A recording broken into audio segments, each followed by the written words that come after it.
Hello, everyone. Welcome to Secura webinar. My name is Yulia Plivaka. I'm an account manager at Product Manufacturers Group at Secura, and today I'll be your host for this webinar. Today we will cover the topic of cybersecurity of industrial components and IEC 62443 standard. I would like to introduce our speaker for today. It's Yannick Fornel, Senior Security Specialist at Secura. And the presentation will be followed by a Q&A session, so feel free to submit your questions and we will address them at the end of the webinar. And let's start with a few words about Secura. Secura is a Dutch cybersecurity company with more than 20 years of experience on the security market. Our approach is to link security to different standards, metrics, and certification schemes, and also to focus on all the domains like people, processes, and technology. And since 2021, Secura is also a part of Bureau Veritas company. We would like to envision our services in this kind of diagram. As you can see, it's covering IT, OT, and IoT for different domains such as public, finance, technology, industrial, and product manufacturers. The team where Yannick and I are from is product manufacturers, and our services include, for example, testing, evaluation, and certification in line with various internationally recognized standards and regulations, for example, for IT products, IoT products, medical devices, industrial products, and automotive. And now let's move to the presentation. Yannick, you are welcome to start.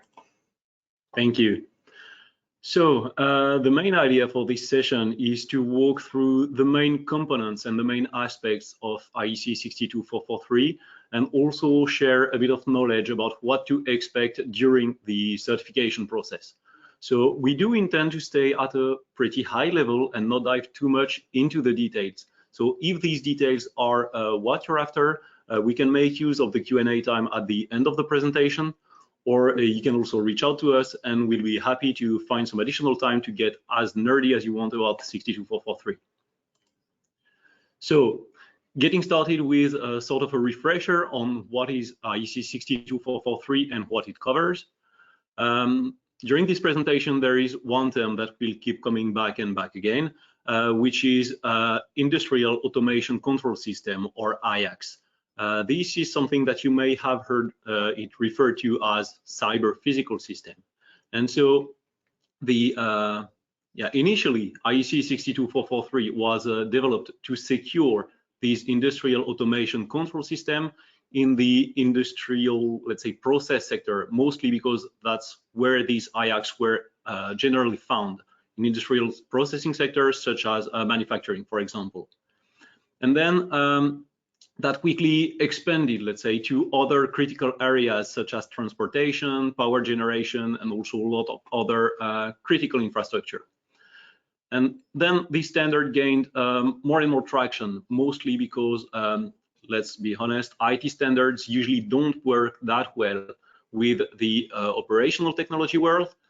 They usually focus on direct or indirect economic consequences, whereas the OT part would have very different performance or safety or availability focus. Lifecycle is also a major difference between these worlds because we often see IACs which are expected to operate for years or dozens of years. And during this long life cycle, the focus is much less on the direct economic consequences of a breach or a failure, and more on the, let's say, public health, potential lives, or even societal impact that the cyber attack could yield. And that's the reason why IEC 62443 addresses the technology aspect of the control system, but also the work processes, also the countermeasures, or even the employees operating it. Because in a context where a failure or a breach could have catastrophic consequences, the training, knowledge, and skills to ensure security are critical security measures and potential countermeasures.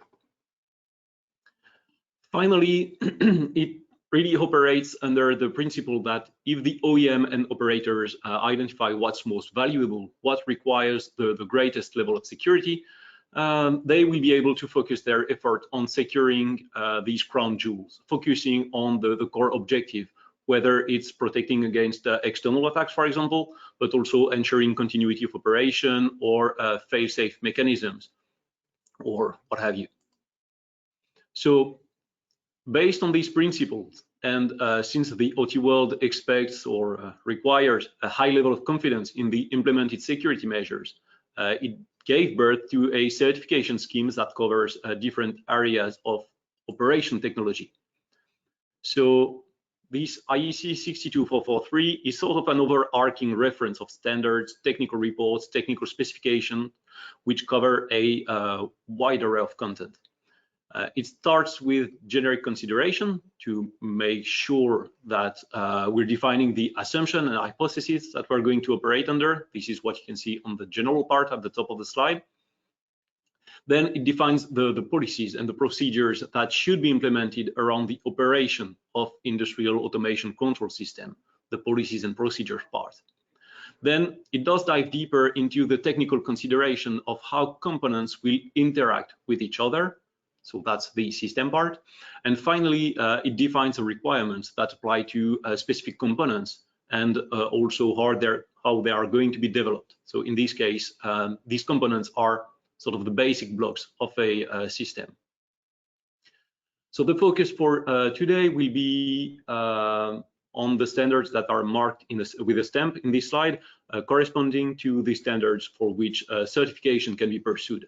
So in term 2-4 about security requirements for IAC service providers, 3-3 about system security requirements and security levels, 4-1 about the product development requirements, and finally 4-2 about the technical security requirements for the IAC components.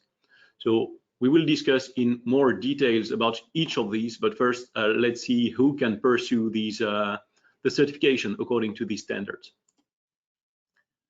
So as you can see here, the spread of responsibility between the original equipment manufacturers and the system integrators, well, there's a good amount of common sense in there.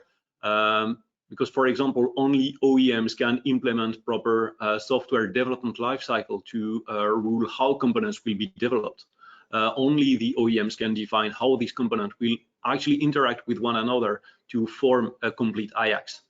And then the responsibility of system integrators is especially important when it comes to defining the proper set of rules, the proper set of policies, according to which they will be deployed, as well as conducting the proper testing of the security requirements. So now if we try to dive deeper into each of these areas and standards that can fall under the scope of certification, starting with 4-1 secure products development lifecycle requirements. This one is heavily process oriented. It aims at ensuring that there is a software development lifecycle in place to conduct component development, but also that this SDL is able to support all the activities. So it goes much further than just defining a set of processes. The certification will also try to make sure that the accredited test lab and the certification bodies have a reasonable level of assurance that said software development lifecycle is in place, is operating properly, is operating with the right amount of evidence, with the right tools, with the right template for the team to operate, and things like that. So this covers a very vast array of practices in order to go from the very beginning of the design phase all the way to the end of life, with activities such as threat modeling, for example, in the early phases, and how to deliver product documentation in case of security update, how to ensure proper testing of said updates, etc. So for some of you who may be developing rolling release of your product, or who may want to apply for a certification for a product that is already under development, this poses a challenge about when to start and how to make the most of the running start that you've already had. And we'll discuss that briefly in the challenges part of this presentation.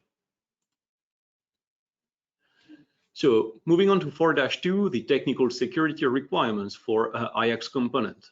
So in this place, you already have your SDL in place. It's already been 4-1 certified, and the development team is ready to apply the defined processes and to develop a product accordingly. So products that can be developed under 4-2 certification must fit at least one of the definitions provided by the standard. And so let's get a bit verbose on that part. These can be either a software application, so a software program and dependency that are used to interface with the process of the control system. So that could be, for example, a configuration software or the historian of your control systems.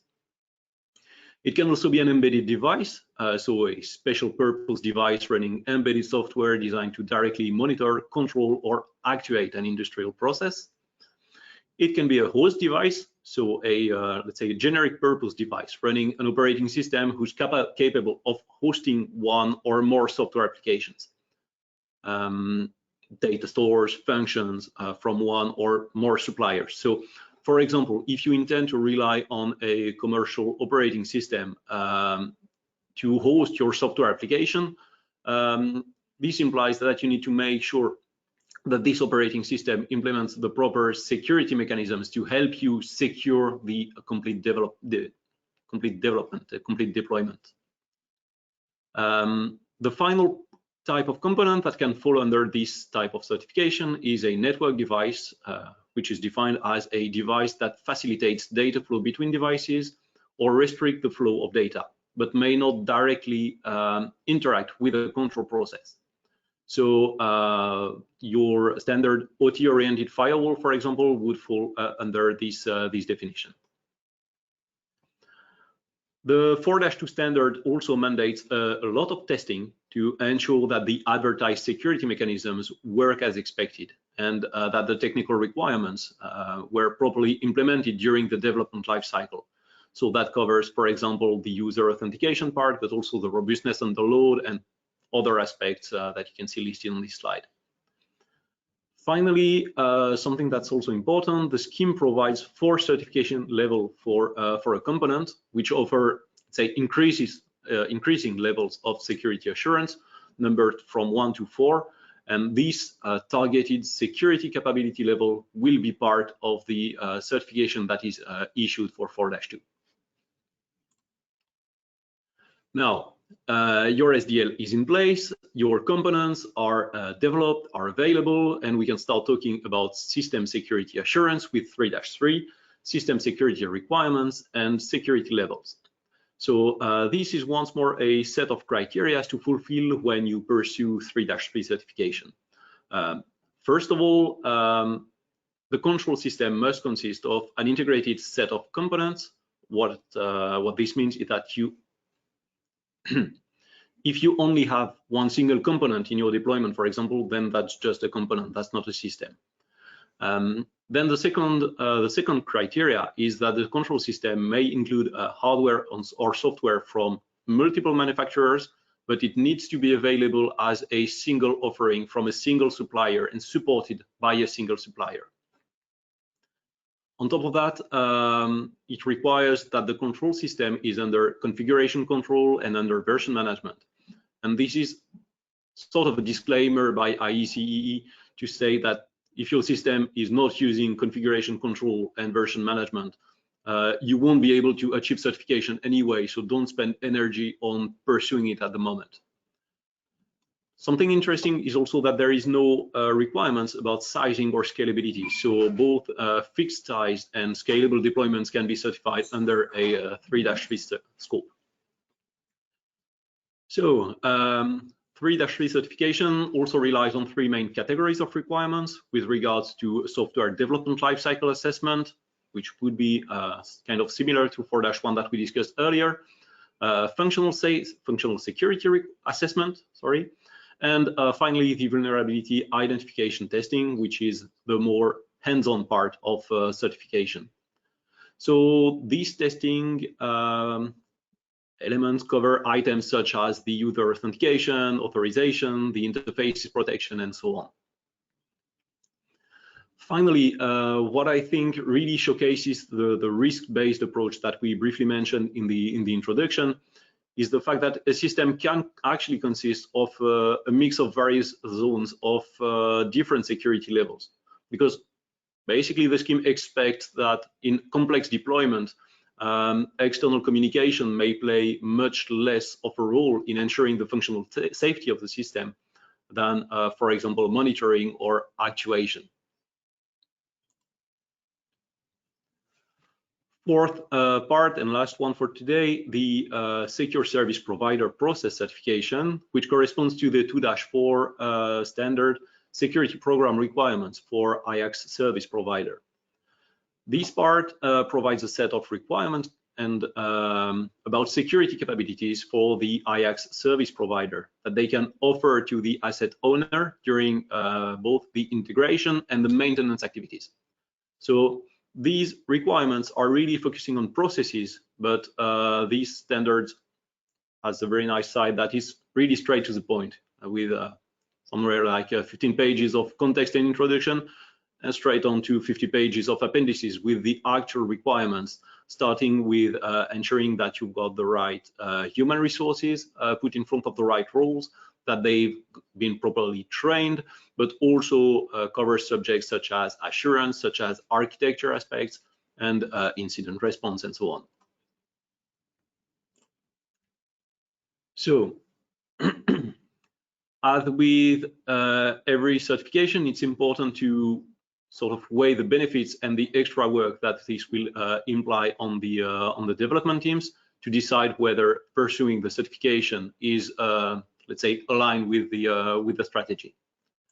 And what we've seen that basically every company, whether an original equipment manufacturer or a system operator, has different ways to look at the value of certification with a very different set of criteria. Though we do see some of them come back more often than not.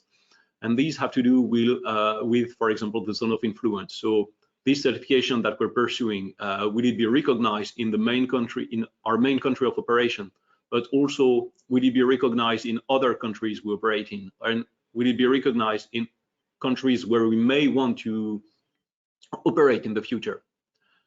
The type of coverage is also very important, because that's basically what dictates the level of assurance that you give about cybersecurity as a whole for the industrial automation control system. So this is where it shows whether the information is mature enough to have an actual value for the client you're addressing. The scope is especially important because it defines what part of your operation the certification will cover, ranging from lifecycle issues to supply chain management and a lot more like testing during the development. And yeah, the final, let's say, question that we want to see addressed is what will complying to the standard actually bring you? So this can help show a higher level of cybersecurity maturity, for example, which can in turn open new market. It can also sometimes mean something much more pragmatic and down to earth, such as complying with local regulations, for example. So about these positive sides and aspects of getting certified, these can really be seen as showcasing the security of product to the customers.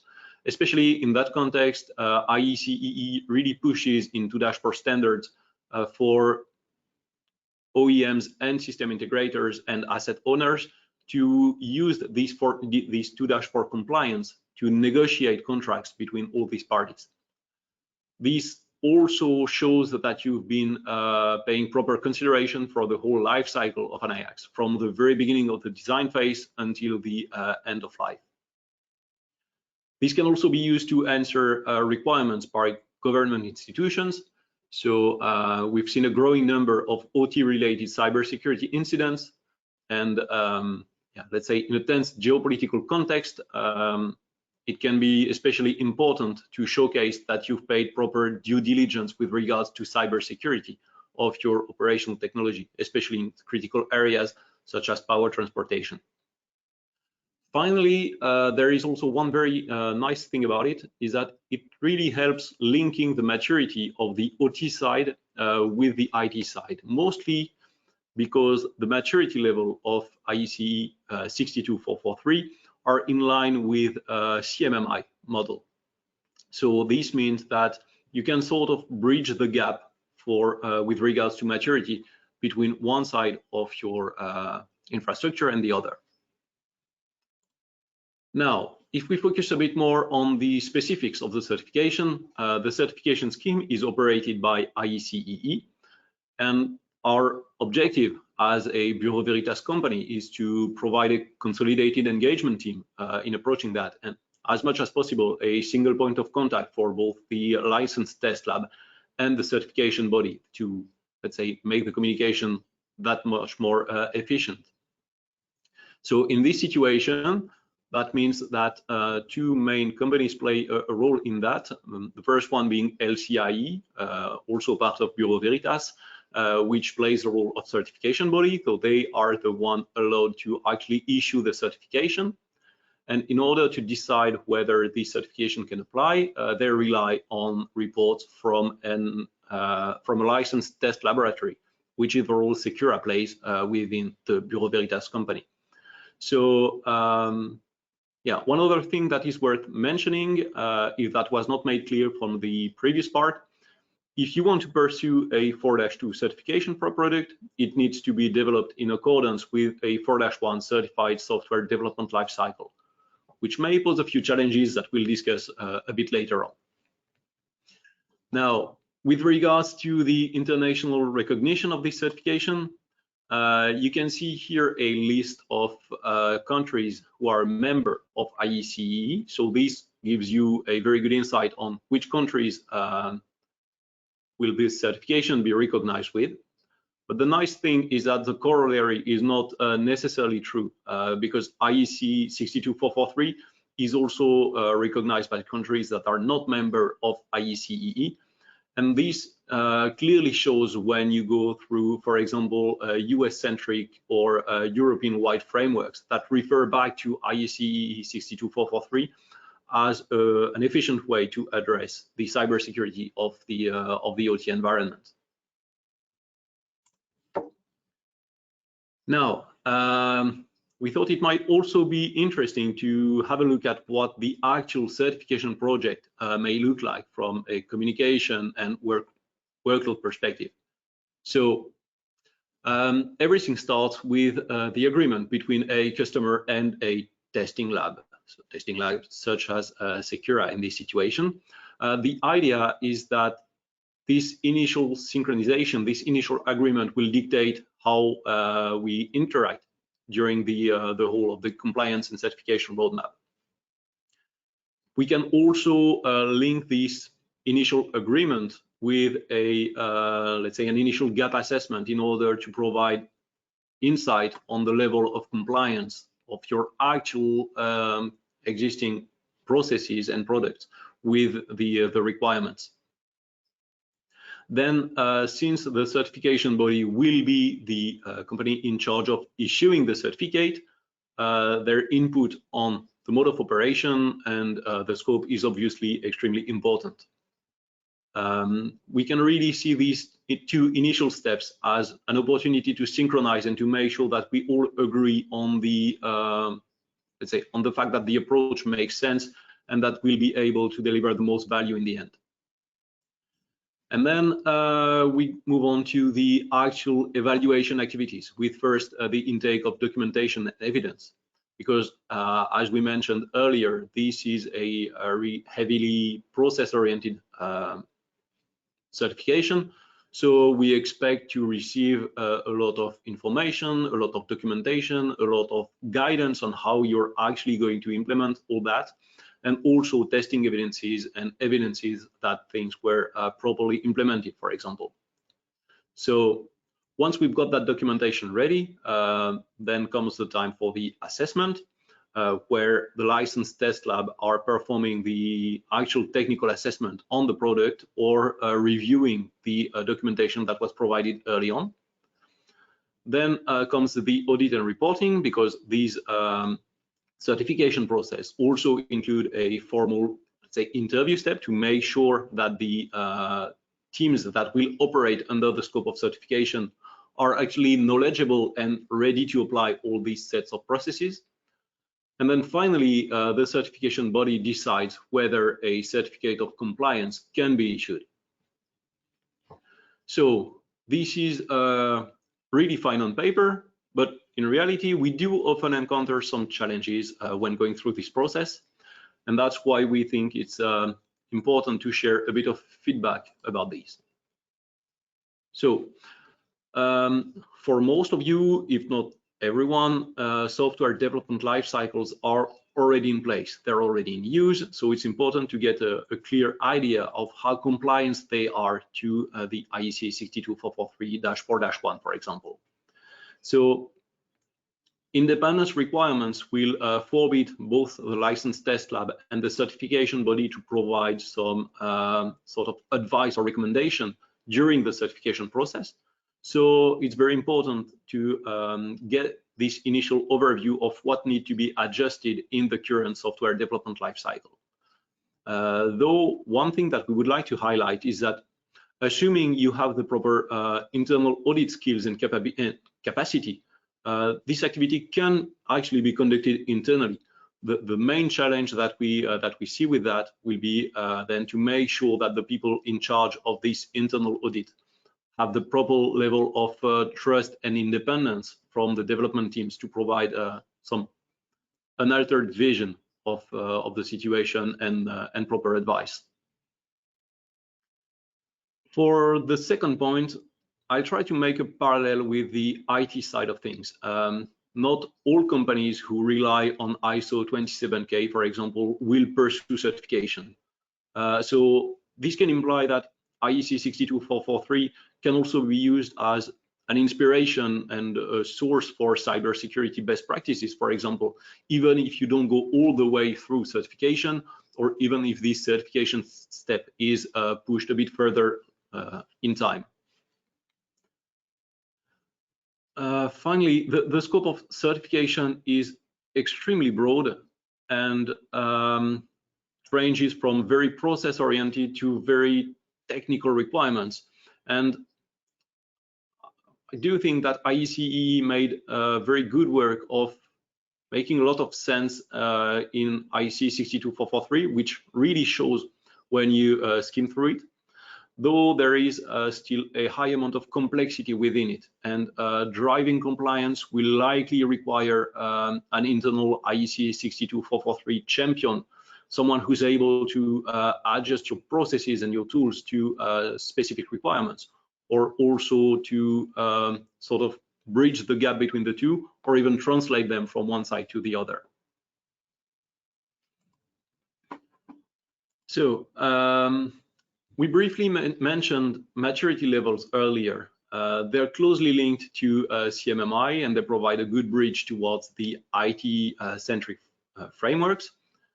And yeah, to elaborate a bit on that, for example, a maturity level 3 implies that you've already applied your processes.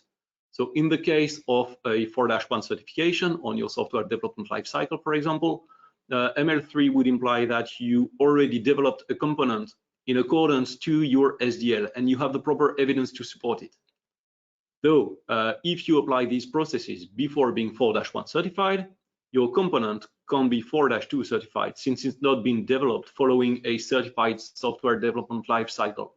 So it's really important to address this matter early on in the compliance project, mostly so you avoid running into a chicken and egg problem. So one way into this situation could be that ML2 certification is achievable even without having actually applied the processes. So it could be a nice way in, and getting your SDL certified according to 4-1 ML2, and then using your product development of a 4-2 certified component to gather the right evidence to pursue a higher level of maturity for certification. On the other hand, we really want to stress that maturity level 2 is not a low-hanging fruit. There is, let's say, it goes much further than just defining a bunch of security requirements for your software development lifecycle. It also means making the right tools available to people who will be in charge of actually implementing this process, making sure that the right people are actually knowledgeable of what processes they will have to implement in the future. So there is still a decent amount of complexity into achieving maturity level 2 certification. Regarding the testing part, especially for 3-3 and 4-2, so systems and components, the testing can be carried out by the licensed test lab. So in that case, we really like to highlight the fact that providing at least 2 devices under test will allow for much more efficient testing, mostly because it allows 2 sets of tests to run in parallel, or it allows us to keep a control sample to compare behaviors, for example. On the other hand, testing can also be done by the customer himself with the licensed test lab only reviewing the evidences. So these will only rely on the ability of the, let's say, of the customer and of the licensed test lab to come to a reasonable level of assurance in the efficiency of the testing process. Finally, we discussed earlier that lifecycle for OT products is really different from the IT world, with product being maintained for very, very long periods of time. This does not mean that this product cannot be certified under IEC 62443. But that does bring on some challenges on deciding how to approach it. For example, synchronizing certification effort with the release of a major milestone or major version. The same sort of issues may come with development processes where a new version of a component are released very often, such as rolling releases, for example. So once again, that does not mean that certification cannot be achieved. It just implies that some extra discussion with the licensed test lab and with the certification body will be required just to agree on how to align the certification effort with the specificities of your development lifecycle.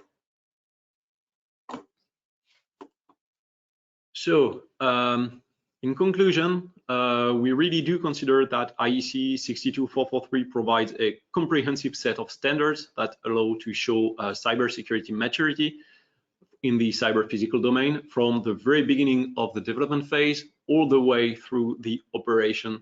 So a very nice way to, let's say, tie everything together. And this is, I think, an area where we would like to work with people. Yes. Thank you, Yannick, for this nice presentation. We're, if you are interested in obtaining IEC 62443 certification for your own products or systems or for your processes, Secura can help you with that. We have a number of services that we offer in relation to the standard, and it starts with a workshop or training for your team, and then it can be followed with a gap analysis to check if there are any gaps in your documentation for later evaluation according to the standard.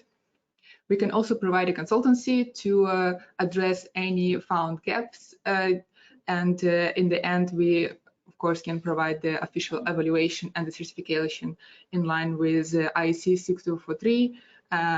4-1, 4-2, 3-3, and 2-4. And if you want to learn more about our industrial industrial-led services, you can also check our website, and we have a number of fact sheets and the white paper that you can check. And with this, we can move to the Q&A session of this webinar. I have a number of questions that we have received, and I will start with this one. So, does IEC 6243 focus entirely on security requirements and functions, or is it compliance certification also assessed on general test coverage or software development lifecycle rigor and documentation? I think we do have a bit of both in it, mostly because, for example, with the 4-1 certification, it really covers the whole of the software development lifecycle. So part of the software development lifecycle will be with the R&D team or the development team, identifying the market requirements, functional requirements, and the technical requirements, which will then be translated into the code base. So in that sense, it does cover a bit of functional aspects. On the other hand, this is really not the focus of the certification and of the process review. So though it does cover it a bit, testing, like functional testing for features or mechanisms that are not directly security related are really not a priority. And this sort of testing will only fall under the scope of certification where they do embed some sort of security related behavior. Okay, thank you. And the next question is, since the certificates have no expiry date, then for how long are they really valid? Good point indeed.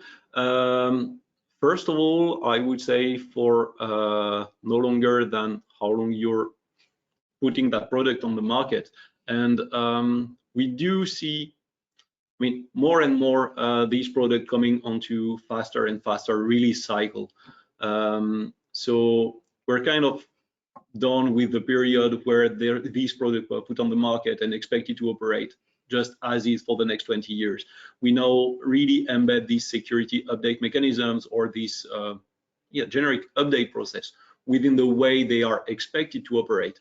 So as long as you're following the same software development lifecycle, as long as you're obeying the same set of rules and developing a continuity of the component, I would say that the same certification can apply. Though that's once again the details and nitpicks in implementation are to be discussed with the certification body and the license test lab during, for example, the scoping part of the engagements. Yeah, thank you. And the follow-up question as well, what software lifecycle level are customers expecting from their suppliers? So, sorry, can you repeat that one, please? It's yeah. Okay. This is a complex issue mostly because there is no specific requirement or no specific definition of what would be, for example, a tier 1 supplier, a tier 2 supplier, as we do encounter with medical devices or as we do encounter with automotive industry. On the other hand, there are some requirements specifics to the procurement part, and I think the main idea is that the system developer will be the owner of the certification process. So is the one expected to come up with a consolidated software bill of material, for example, and making sure that there is a proper vulnerability like security watch implemented to make sure that we do follow up on the security level further down the line. So yeah, procurement really does play a role in the initial contractualization, but then there is no real strong requirements, mostly because the asset owner or the component developer is the one who owns the certification, who owns the components. So bottom line, they are the one in charge of ensuring the security of the system, both at this point in time and also in the future. Okay, thank you. And we have one more question. This, what kind of input is required from the company to obtain the certification? Okay, this is an interesting one, mostly because it's pragmatic and down to earth. So what's to expect? And that's also giving me a nice opportunity to elaborate a bit on something that we discussed earlier. What's expected is that the company pursuing the certification is in charge of filling in a compliance checklist. So basically, this means filling in a list of all the requirements and every time how we're trying to address these requirements, pointing to the right evidence, whether it's a testing evidence, whether it's a documentation related evidence. saying, hey, the answer to these requirements is actually filled in within this document in this chapter. So this really highlights the need of an internal IEC 62443 champion, because even just coming up with the answers to this question is sometimes a daunting task. So you need very good understanding of IEC 62443, not only of the requirements, but also of the rationales behind the requirements. So you get down to the spirit of the requirements on top of just reading it.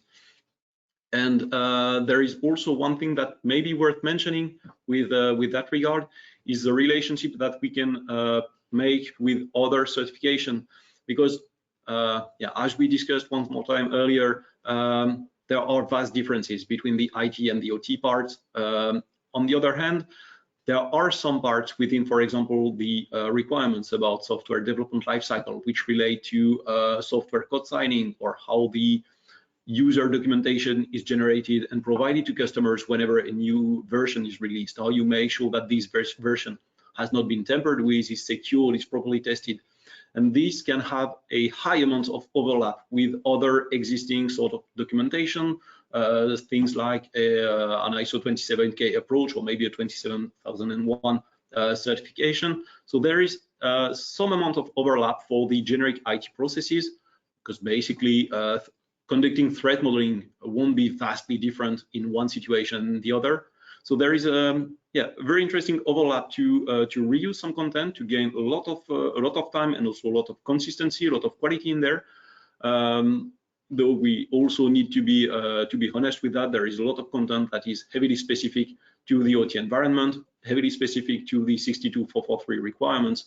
So there is still some extra work to be done to actually be able to consolidate that list and enter this sort of compliance checklist that is to be submitted for certification purposes. Okay, thank you. I see that we have a lot more questions in the chat, but unfortunately we need to finish up with our webinar. So for the remaining questions, we will answer them via email. So just wait a little bit and we'll get back to you with our answers. And with that, thank you very much for attending this webinar. You can see our contact details if you have any questions regarding the webinar or our services, and we're happy to answer them. And also, don't forget, if we would really appreciate if you could fill our survey.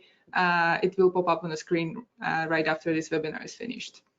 So thank you very much, everyone. Thank you, Annie, for this presentation, and we hope to see you next time. Thank you.